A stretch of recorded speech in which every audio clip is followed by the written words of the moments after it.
कामवाली बनी IAS officer. नमस्कार दोस्तों। कहते हैं जब जब जो होना है तब तब सो होगा। शायद से ये बात आईएएस अधिकारी बन चुकी तान्या को अच्छी तरह से मालूम थी। ये कहानी है एक गरीब घर की लड़की तान्या की। तान्या एक 22 साल की लड़की जो अपने मालकिन के घर खाना बना रही थी। दरअसल तान्या अपनी पढ़ाई के साथ साथ लोगों के घर खाना बनाती थी। उसकी इच्छा थी आईएएस ऑफिसर बनने की। वो आज खाना बनाते बनाते मालकिन से पूछने लगी कि मालकिन, आपके बेटे किस एग्जाम की तैयारी कर रहे हैं? ऐसे में मालकिन का दिमाग घूम जाता है और वो तान्या को जोरों से डांट कर ये नसीहत देती है। तू अपने काम से काम रख। मेरा बेटा क्या कर रहा है उससे तुझे क्या लेना देना। अपना काम कर और चलती बन यहाँ से। जितना टाइम तू पढ़ाई करके बर्बाद करती है उतनी देर में मेरे घर की सफाई कर दिया कर। थोड़े पैसे और मिल जाएंगे तुझे और तेरे घर की आर्थिक स्थिति कुछ सही हो जाएगी। आज तान्या का मन चूर चूर हो जाता है। दरअसल मालकिन ने सब बातें तान्या को व्यंग के रूप में कह दी। अब तान्या काम से घर लौटकर आती है और रोज की तरह रात को पढ़ाई में लग जाती है और सुबह होते ही मालकिन के घर खाना बनाने निकल जाती है। लेकिन मालकिन के तेवर आज कुछ बदले बदले से होते हैं। मालकिन तान्या से कहती है कि तान्या, तुझे अमित से कुछ काम था क्या? अमित, जो कि मालकिन का बेटा था और यूपीएससी की ही तैयारी कर रहा था, अमित आज घर पर ही था। मालकिन, मुझे ये पूछना था कि अमित किस परीक्षा की तैयारी कर रहे हैं? मालकिन झट से तान्या को बोलती है, तू एक काम कर, तू आज यही रुक जा और अमित से अपनी पढ़ाई की बात भी कर लेना और मेरा थोड़ा काम भी कर लेना। तान्या झट से खुश हो जाती है। अब मालकिन बोलती है कि तान्या, आज रात में 15 लोगों का खाना बनाना है, क्या तुम बना दोगी?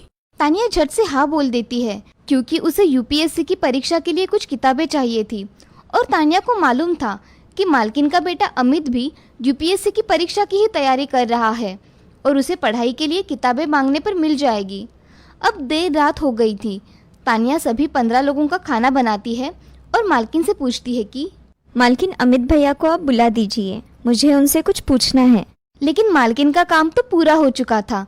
वो खुशी से अपने काम करवा लेती है और ये झूठ बोलती है कि अरे, अमित तो उसके दोस्तों के घर गया है और शायद आज नहीं आने वाला। अब तान्या की खुशी दुख में तब्दील हो जाती है क्योंकि तान्या के पास जितनी भी किताबें थी वो पहले ही पढ़ चुकी थी और इस महीने में इतने पैसे भी नहीं थे कि वो और किताबें खरीद सके। तभी अंदर से अमित माँ को आवाज लगाते बाहर आता है।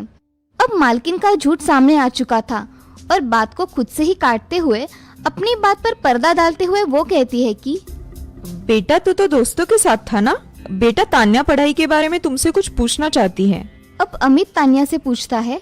अच्छा, पूछो, तुम्हें क्या पूछना है? तब तान्या अमित को बताती है कि वो भी यूपीएससी की तैयारी कर रही है लेकिन उसके पास इतने पैसे नहीं है कि वो कोचिंग ज्वाइन करे और किताबें खरीद सके और पूछती है कि आप बताएं मैं तैयारी कैसे करूं। इस पर अमित तान्या के औकात को समझाते हुए बोलता है कि अरे, तुम यूपीएससी की तैयारी में कहाँ फंस गई? ये बहुत बड़ा एग्जाम होता है, पता है तुझे? बड़े बड़े कॉलेज में पढ़ने वाले से कंपटीशन होता है। तू नहीं कर पाएगी। क्यों अपनी मजदूरी के पैसे किताबें और कोचिंग में बर्बाद कर रही है? ऐसा कहकर अमित अंदर चला जाता है और मालकिन भी तान्या को ये कहकर घर जाने बोलती है कि देख तान्या, घर में पहले से ही इतने लोग आए हुए हैं और अब सोने के लिए जगह भी नहीं बची। तू एक काम कर, तू अपने घर ही चली जा। अब रात के 11:30 बज रहे थे।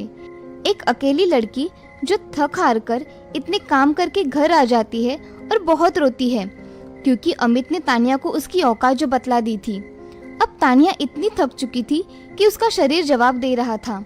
लेकिन तान्या ने उसी रात ये प्रण किया कि वो अमित के किए हुए अपमान का बदला जरूर लेकर रहेगी और ये दिखा देगी कि एक गरीब और छोटे कॉलेज से पढ़ी लड़की भी आईएएस बन सकती है।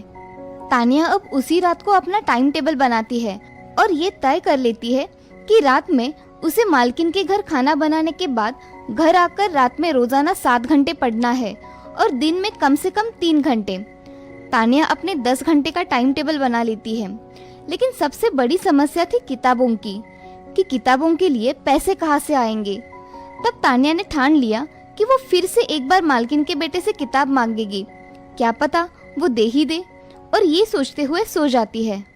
सुबह तान्या अपनी 3 घंटे की पढ़ाई खत्म कर मालकिन के घर पहुंच जाती है। घर पर अमित बाबू सो रहे नजर आते हैं। तब तान्या मालकिन से कहती है कि मालकिन आप चाहो तो मैं आपके यहाँ और कुछ घंटे काम कर लूँगी, आपकी गाड़ी की सफाई भी कर दूँगी। बदले में आप मुझे हर महीने 500 रुपये और दे दीजिए ताकि मैं पढ़ाई के लिए किताबें खरीद सकूँ। मालकिन भी आज खुश थी।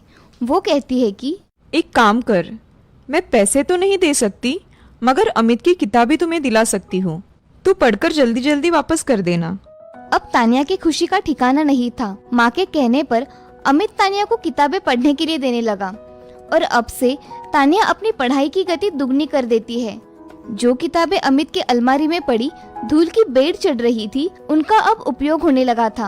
अभी यूपीएससी की प्री परीक्षा में 4 महीने बाकी थे और तानिया ने अमित की किताबों से सारा यूपीएससी का सिलेबस 4 महीने पहले ही खत्म कर दिया था, क्योंकि तानिया को किताबों का महत्व पता था।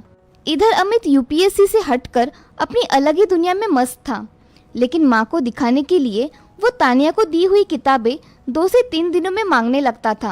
अब तानिया परीक्षा के लिए अपना रिवीजन चालू कर देती है और एक दिन खाना बनाते बनाते मालकिन से पूछती है कि मालकिन, अमित भैया की तैयारी कैसी चल रही है?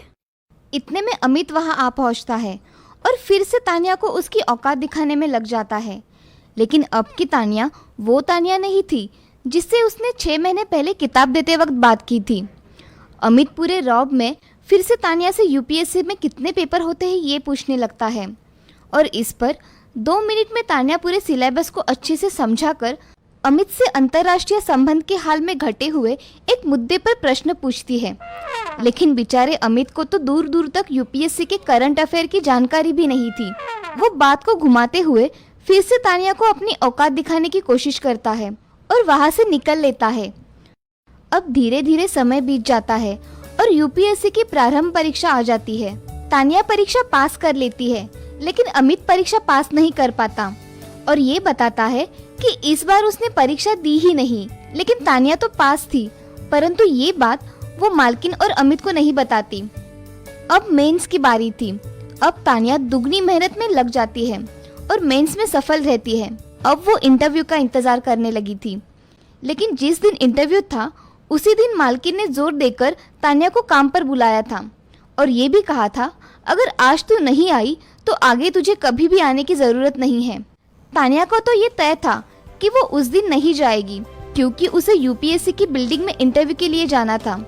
अब इंटरव्यू खत्म हो जाता है और इधर मालकिन तानिया को काम से निकाल देती है। अब तानिया अंतिम परिणाम का इंतजार करने लगती है।